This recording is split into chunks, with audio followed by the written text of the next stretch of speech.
welcome to another Tuesday Talking Politics. Welcome to Political Paradigm, coming to you live from Channels TV studios in Abuja. I am Terry Ikumi, my very first guest today. I had a conversation with him over a year ago on the elections, as in the build-up to the elections. My guest is Alhaji Buba Galadima. He is a member of the Board of Trustees of the New Nigeria People's Party. Welcome to Political Paradigm, Alhaji Buba. Thank you, Terry. It's a year already. It's a year, and I see a lot has happened in the past 1 year. I recall that when I had a conversation with you, you said you were just a supporter of Kwankwaso. You were not a member of the NNPP at the time, but now you are not just a member, but you are a BOT member. So congratulations. Well, Terry, maybe we didn't understand the word secretary. As a private person, you can be hired to be a secretary of an organization or a board. Take minutes, produce those minutes, give it to the owners of the board. So that does not necessarily mean I am a member of the BOT. But thank God I am. Yeah, as confusing as that sounds. I think I'll just ask you if you're now a member of the party, because you were quite clear a year ago that you're not a member of the party, but you are now a member of the NNPP. Correct. Oh, congratulations on that. Let's begin with the 2023 general elections. When we had our conversation, you were very confident of Alhaji Mr. Rabiu Kwankwaso winning the presidential election. Well, let's look at the general elections in its entirety. What do you make of the entire process? Well, the issue is that you must understand that going deep into the elections of 2023 would be sub judice because issues are in court. But that would not stop us from looking at some of the fundamentals. The elections had come and gone. They said we lost. We came number 4. But we were the David in this contest. We know for sure, and the nation know for sure, that we didn't lose the election, that we were overspent, because Kwankwaso had been the most popular candidate. He's the most qualified in terms of pedigree and in terms of experience in public office. He had been, as I said, severally Deputy Speaker of the House of Reps, a Senator of the Federal Republic of Nigeria, a Defense Minister of Nigeria, 2 times Governor of Kano State. That qualifies him to look for that. In fact, the only thing left for him to become in Nigeria is the president. And we had worked harder than all the candidates. You know that. We have garnered all crowds from all parts of the country, more than any other candidate. But INEC said we were number 4. And we sat back. Ordinarily, would have been the people that are in court, not those that are in court today, for several reasons. One of the reasons is that if you had voted, you will agree with me that you didn't see the word NNPP in the ballot paper. So we were excluded. If you had voted, you wouldn't have seen a clear logo of the fruits in a basket of NNPP. So one would ask, why didn't you go to court? We didn't go to court because from the beginning up to the end, you know the running battle we had with INEC, which was destined to fight us alone in this election. So instead of going to deploy money for lawyers and massage some hands in the judiciary, we elected to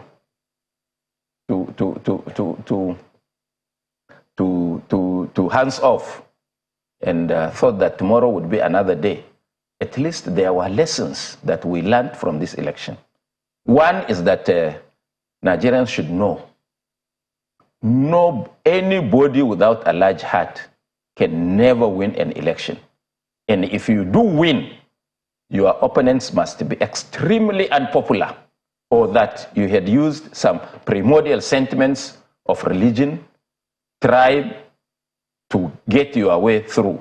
But on adult suffrage, you will be outbought by those that are strong. So we had learned our lesson. If we are coming in next time, it means we know what to look for and how to get to that place.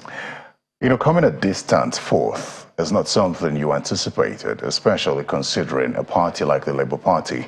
So when you say that the NNPP was outspent, I think a number of persons would want to know if you believe as well that the Labour Party spent so much money like the other two big parties, as we like to call it in Nigeria.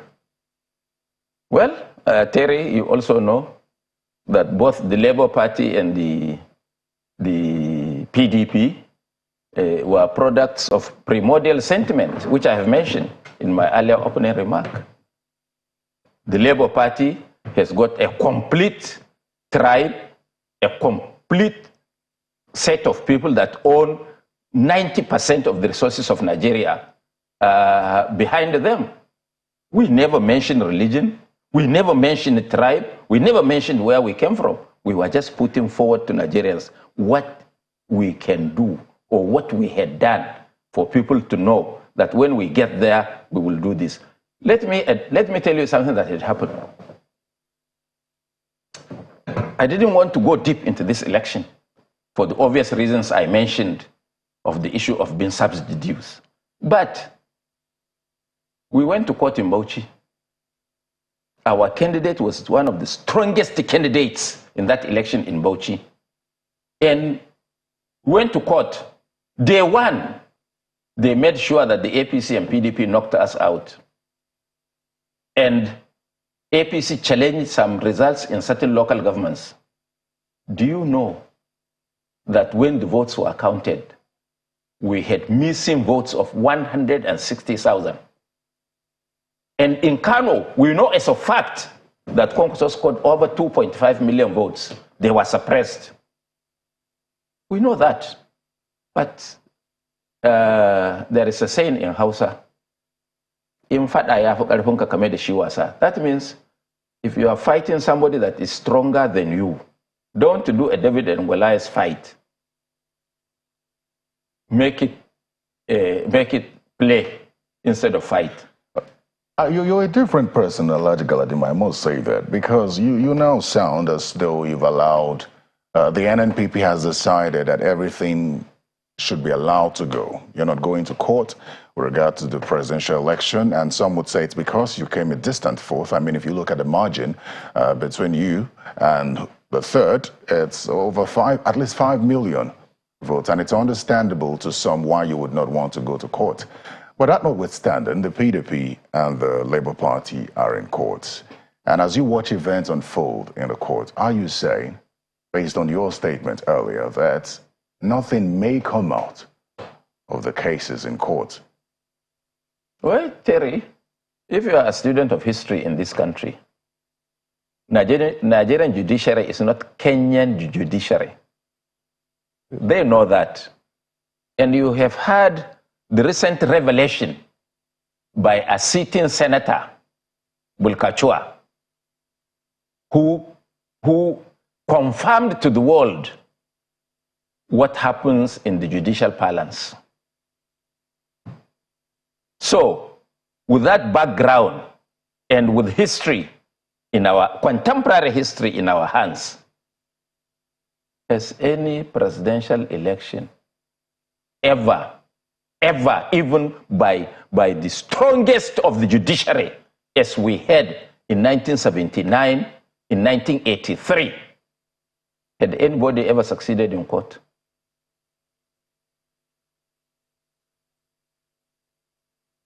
So why waste our 10 billion? If we have 10, 15 billion, 20 billion, because we had some people spending 100 billion now on these cases in social media, they tell us, if we have that money, let's reserve it for the next election. You know, another thing that you were very confident about was Kwankwaso sweeping the northern states. He took only Kano. No, he did. Based on the results. He did. Only He did. Kano Do you know State. do you know the results of Kaduna? Do you know who won the election? Not Kwankwaso. No, yes, but do you know how the election was won? Is there something you know that we don't know? I don't want to preempt what is happening in the courts. But you know that in the whole of the Northwest, the thinking is that the results were written. It was obvious that we came out in Kano. Did you see us? Even keeping a vigil and praying the morning prayers in the INEC. So does this also now suggest that the strength of the NNPP, as many had feared in the build-up to the elections, is only in Kano State? No! And this strength... I say no. And you say this because... You see, there are a lot of things, Terry, that had happened, which you need to know. The NNPP was started late, much late than all the political parties.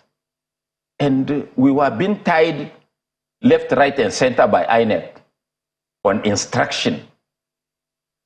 And let Mahmoud come and challenge me on this platform. I will tell him, he himself, his own contribution. The man should be sacked. If they are sacking the CBN governor, the INEC chairman should have been fired long time ago. It shouldn't be a MFLA. MFLA had not committed one sin that Mahmoud had done. What's Mahmoud's crime? Crime? To subvert people's will is the greatest crime that anybody could do in life, in a country like Nigeria. He knows that. Take, for example, he refused to take 40% of our candidates by blocking the portal before the actual date for closure. And he was foolish enough when we were calling him... That's a strong language for television. Sorry. I'm sorry. Please proceed. When we were calling him, he was picking the call and listening to us and doing a conversation with us. And we were telling him that our portal has been closed. We can't upload. In 3 days to the closure, they issued a statement, public statement, that NNPP was not uploading its candidates. What was his problem? He should have waited for the 12 midnight closure to make that announcement. He singled out only our party. 40% were not uploaded. We went to court, High Court. High Court gave us judgment. He appealed to the Court of Appeal. The Court of Appeal scolded him and gave us judgment. He refused to upload our candidates. He went to the Supreme Court. The Supreme Court gave us judgment. You could know the famous Shekarau, Senator Hanga's case. I hope you know that one. The nation should know that one. That is a confirmation that he was fighting us. And look at the way he presented our logo. He defaced it. He defaced the logo. We didn't exist on the ballot, and it was deliberate. And now I told you what had happened in Bauchi, his home state, where over 160,000 votes of NNPP was officially discovered when a recount was done in some local governments. So, since we have hands off going to the court, we don't want to talk much, but we also had our weaknesses, which the nation needs to know. We came in new, the structure of our party was weak, our candidates were weak, both financially and strength in their constituencies. And they were also compromised, both the candidates and the structure of the party. In almost 80% of the states, our own chairman sold our tags to the opposition.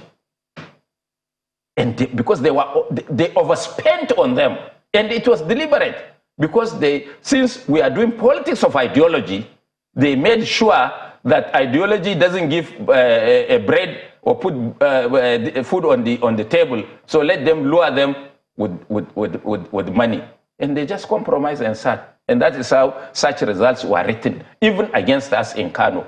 except for the scholars that came out from all over the world,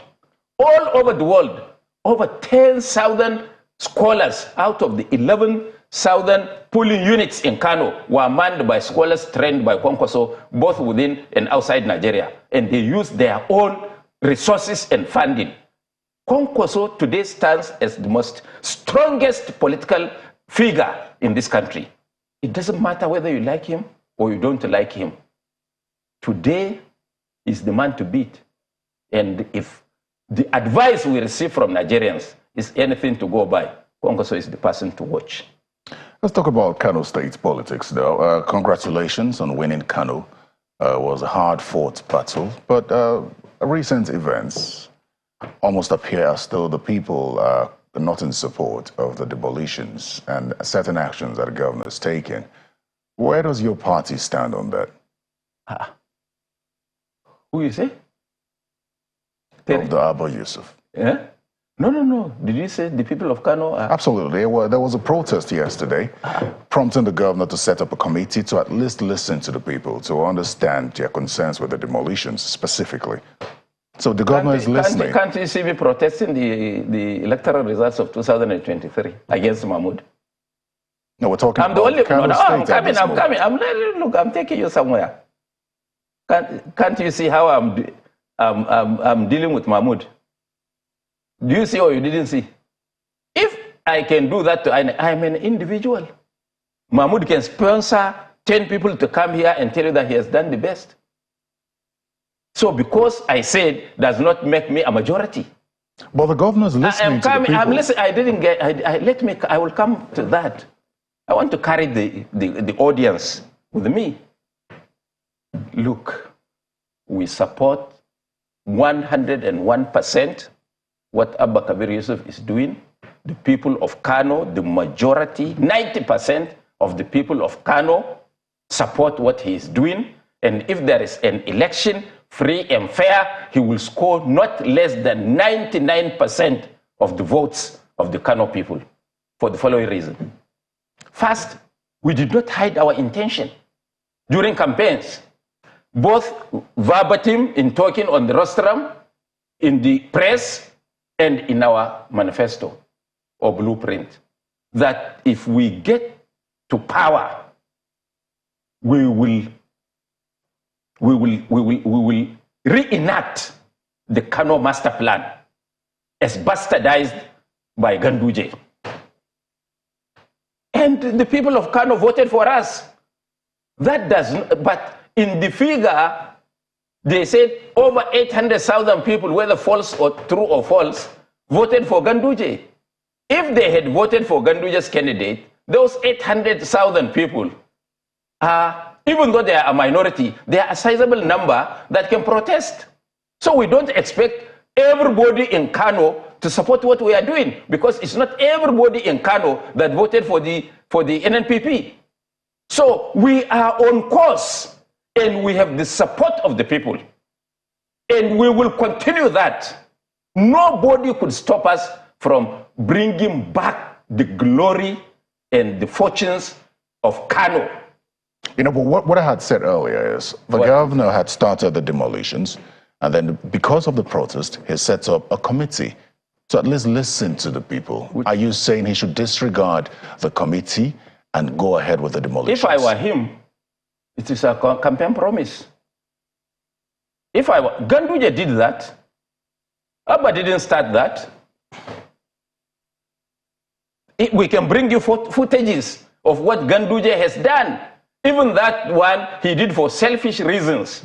We said that anybody that has built or bought a plot in school premises, we will demolish. Anybody that has got a plot or built on hospital premises, we will demolish. Anybody that has built on the, what do you call it, this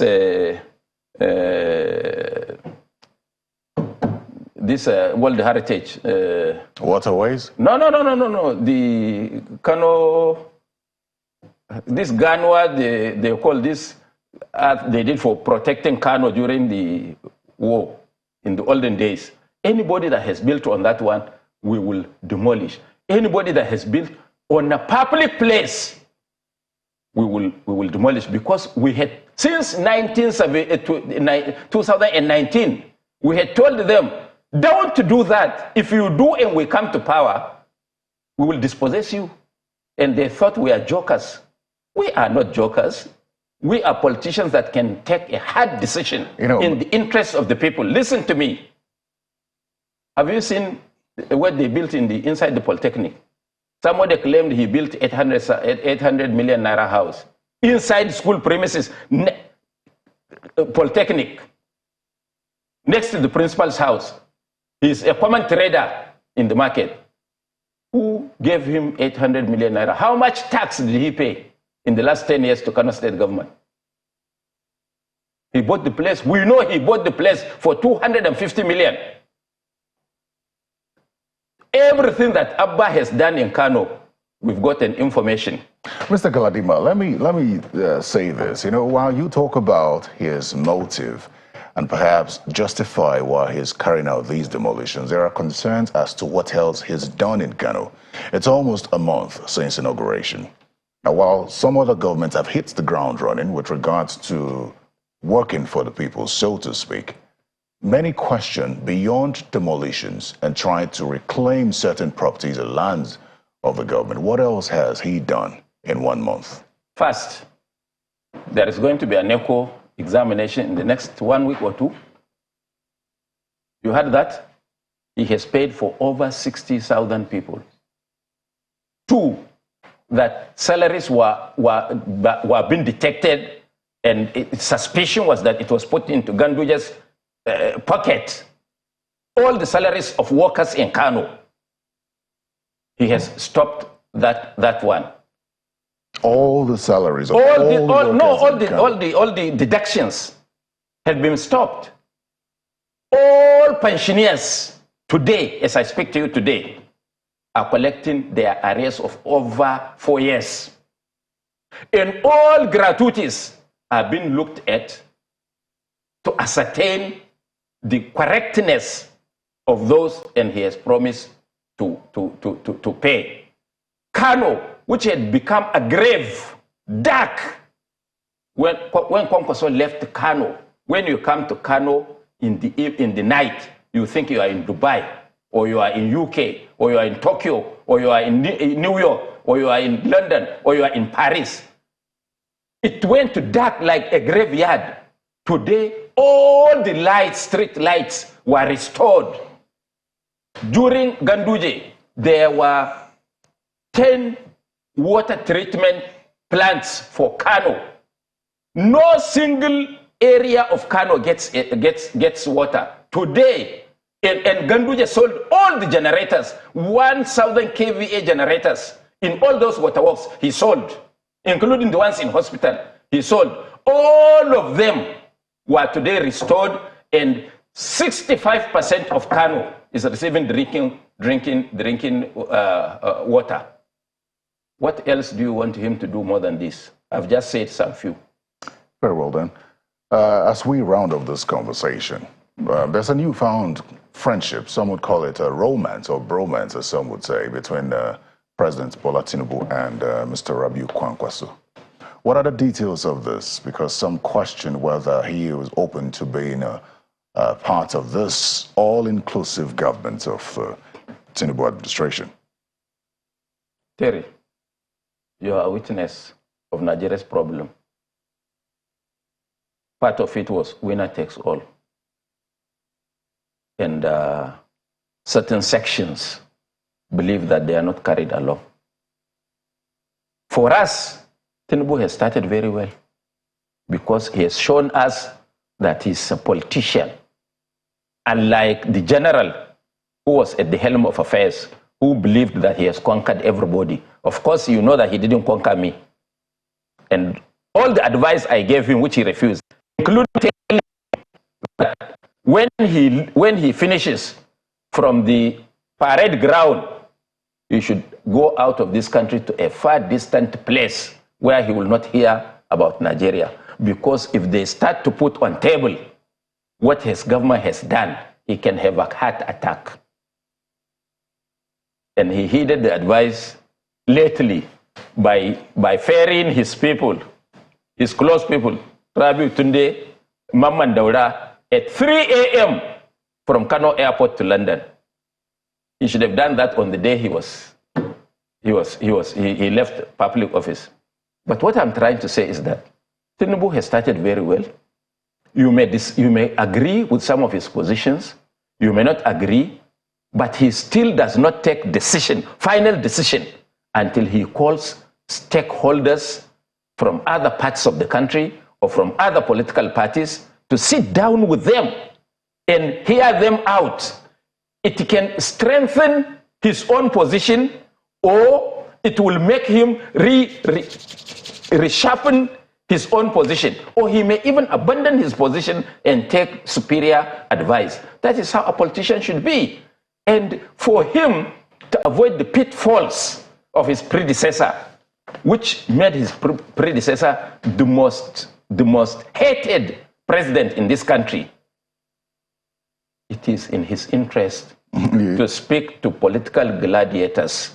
You think that President Buhari is the most hated president in the history of the country? Well, you carry survey. If you can prove me wrong. Well, you know, this newfound... I say, I didn't land. So, you should talk to people. And this is, if you look at our neighbors, the Benin Republic, Niger, Chad, Cameroon, when there is an election, everybody is called to the table, so that everybody who participated and got a certain percentage of votes has a stake in government. That does not mean that everybody has joined that government. And sometimes, in the mid of governance, the party can say withdraw, and they withdraw. So it will not be out of place if Tinubu, in his own wisdom, think that he needs certain interests to partake in his government in order to stabilize it and make it functional. So be it. You know what would not also be out of place is Kwankwaso eventually joining the APC. I mean, he was once a member. Would you be surprised if he had to be a part of the APC to be part of this government? I hope, Terry, you know that I was a signatory number 4 to the formation of the APC. Absolutely. So I have more stake than Tinubu and Buhari, because they were not signatories. But would you be okay with Kwankwaso joining the APC? You know, when I start to talk, I just put the carpet first before I walk on it. So the APC is not something new to us, because it's something that we conceived, made sacrifice for, and worked for it to succeed. So you would be okay? I am coming. Mr. Galadima, so you would be okay? Every talking, every engagement with politicians does not mean that you will forsake your identity for another person. You know, it's not what we're used to in this country. One of the things you were talking about in this conversation, especially with regards to the court processes, saying that no president has been removed by the courts. We've not had an inclusive government in the history of this country, especially since 1999. It would almost suggest that for him to be a part of the APC government, he would have to be a member of the party, and you're almost suggesting that that would not be out of place. You know, Terry, I don't know how old you are. Or maybe when those things were done, you were in school. You didn't avert your mind to this. There had always been an attempt to do a unity government, even though not with visible people as it is trying to crystallize now. 1979, Obasanjo had a unity government. When Mahmoud Waziri, of blessed memory, the chairman of NNPP, Dr. Mohammed Shah... I was also very specific what I said, especially since 1999. I'm just telling you about 1999. You said 1979. No, 1999, I'm talking to you. Obasanjo was in 1999. Sorry, you know, I'm an old man. So they had a unity government, and members of the ANPP were part of that government. Mr. Galadima, and Yaradua. Just a second. Where I'm going with this is the concerns with regard to the possibility of Kwankwaso joining APC and what that would have on the candidates of the NNPP in the off-season elections that are likely to come. Where did you get the information? This new relationship with Tinubu, what impact will it have? You mean I'm not a friend to Tinubu? Just a second. Ask Tinubu himself. No, just a second. Because there were advices I gave him. Mr. Galadima, listen to me. There were advices I gave him, if you could remember, in his Borderland house. Let's not deviate. At the swimming pool that he used to make him president of Nigeria. Just a second. Let's not deviate from what I'm asking. This newfound relationship, there are concerns as to what impact it will have on NNPP candidates in the off-season governorship elections that are to hold in November. No. No. No. There will you haven't seen what are the details? Kwankwaso didn't tell you, or Tinubu didn't tell you that Kwankwaso is joining the APC. Until they say that, then you can ask me that question. But when you have someone who has a history of moving from party to party, I don't think that's out of place. Well, then I'd ask you this: you've been concerned about how the APC has run the country in the past 8 years. But you started off this conversation talking about the good moves that President Tinubu has made. And APC to APC. Mm-hmm. Are your reservations restricted to the APC under Buhari in the last 8 years? Mm-hmm. Or are you also worried about how the APC would run the country under President Bola Tinubu? They are two different people. One is a military man, one is a politician. And in the military, what you don't understand, sometimes I don't blame Buhari, in their own culture, that whatever the man that is there before you one day, whatever he tells you, you obey without argument, whether it is wrong or right. If your superior tells you to go and die, you salute him and say, yes, sir, and you go and die. That is the military. But in politics, everything ought to be put on the table, discussed, sieved, and a common ground reached, and that becomes the decision. So they are two different people. So you believe that the APC government under President Tinubu will do well? Let's see. At least for now, he has started to my satisfaction. Now, we don't know what will happen tomorrow. I waited for Buhari for 2 years to start attacking him. I gave him that latitude, 2 years. And I'm prepared to give time to Tinubu to see how he goes. But there is a pitfall. I would want to use this opportunity to advise him. That is to say that he should be a student of history. He should avoid all the pitfalls of Buhari. That is primordial issues. You should try to avoid them if he wants to succeed. Because if they lure him and now prejudice to say that he's doing things either to favor his religion or to favor his tribe or to favor where he comes from, then he can have difficulty. So it is better he learns from what had happened to Buhari. All right, I think we can anchor on this point, and we'll keep tabs on you to see how you assess this administration, because we know you. Beyond knowing how you can criticize government, we also know, Alhaji, that you can switch parties at any point in time. So thank you very much for your time. Thank you very much for your time, Alhaji Galadima. Thank you. Well, when we come back, we'll be talking to a member of the House of Representatives. We'll look at, he's from Benue State. We'll look at Benue politics and National Assembly politics as well. Political paradigm. We'll be right back. Please stay with us.